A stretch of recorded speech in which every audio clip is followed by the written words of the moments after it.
Io sono napoletano e vivo nella città più antica capitale dell'Occidente.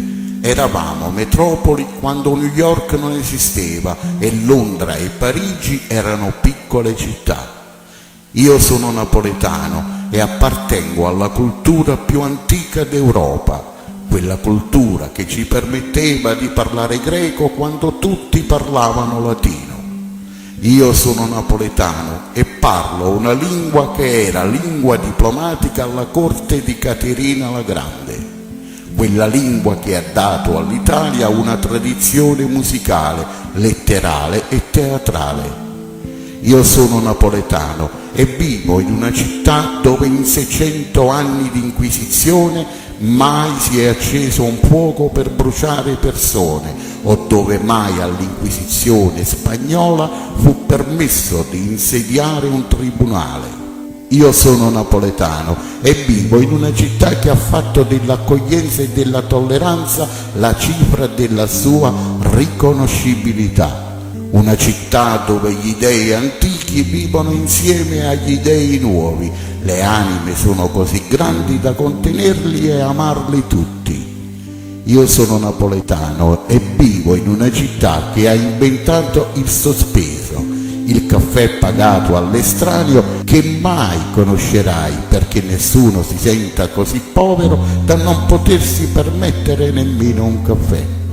Io sono napoletano e vivo in una città che anche nel massimo del suo splendore, della sua potenza, mai ha invaso altri popoli con le armi per soggiogarli e dominarli. Li abbiamo sempre conquistati con la cultura, con l'amore e una canzone. Io sono napoletano e vivo in una città che da sola, insieme a Parigi, ha dato un senso al passeggiare per ammirare e godere del paesaggio umano della vita. Io sono napoletano e possiedo il passato così come il futuro, poiché questa è la città dove tutto comincia e tutto finisce. Io sono napoletano e il mio destino è affidato all'integrità di un uovo seppellito dal mago Virgilio nelle viscere della terra, perché la vita, se non ha magia, non vale la pena di essere cantata.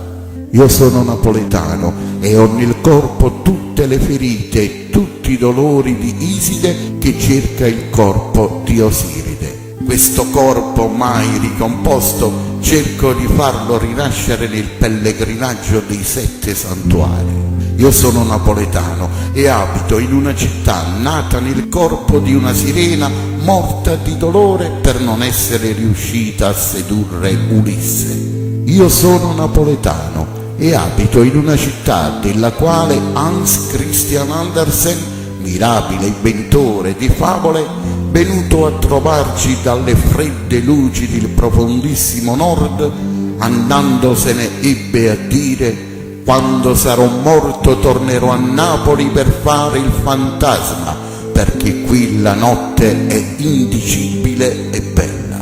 Si può continuare all'infinito, ma intanto, essendo napoletano, non posso rivolgere il mio pensiero a chi nasce Borghezio e ai suoi simili.